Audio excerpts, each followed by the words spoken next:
ভাই তুমি কি জানো, যে জিনিসটা তুমি বিনোদন মনে করে প্রতিদিন খেলতেছো বা দেখতেছো, সেই জিনিসটাই ধীরে ধীরে তোমার ইমান, সময় আর ভবিষ্যৎ তিলে তিলে ধ্বংস করে দিচ্ছে।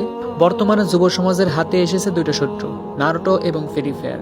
দেখতে রঙিন, মজার আর অ্যাডভেঞ্চার ভরা হলেও ভিতরে লুকানো বিষ তোমাকে ধীরে ধীরে শেষ করে দিচ্ছে। শুরুতেই কথা বলি নারুটো সম্পর্কে। নারুটো কি? নারুটোর স্লোগান হলো মুসলমানদের ইমানের ভিত্তি, আকীদার ভিত্তি নষ্ট করা। নারুটো শুধু একটা গল্প, বিশ্বাস নষ্ট করার এক ফাঁদ। এখানে আছে শিরক, জাদু, মিথ্যা, দেবতা আর মানুষের অতি মানবীয় ক্ষমতার কাহিনী। শিশু কিশোররা এগুলো দেখে নকল করতে শুরু করে, আর ধীরে ধীরে মনে এটা বসে যায় আল্লাহ ছাড়াও মানুষ সব কিছু করতে পারে নিনজা শক্তি পাওয়ার দিয়ে। এটাই ইমান নষ্ট করার প্রথম ধাপ। এরপর বলতে হয় ফ্রি ফায়ারের কথা।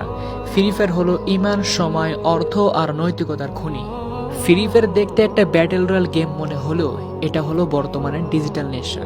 ঘন্টার পর ঘন্টা খেলায় সময় নষ্ট হয়, নামাজ বাদ যায়, পড়াশোনা শেষ হয়ে যায়, ডায়মন্ড স্কিন কিনতে বাবা মায়ের কষ্টের টাকা অপচয় হয়, যা ইসলামী ইসরাফ বলা হয়। রাসূল সাল্লাল্লাহু আলাইহি ওয়াসাল্লাম বুখারী শরীফে একটা হাদিসে উল্লেখ করেছেন, অধিকাংশ মানুষ দুইটা নিয়ামতের ব্যাপারে একেবারে ক্ষতিগ্রস্ত হয়, এক অবসর সময়, দুই সুস্থতা।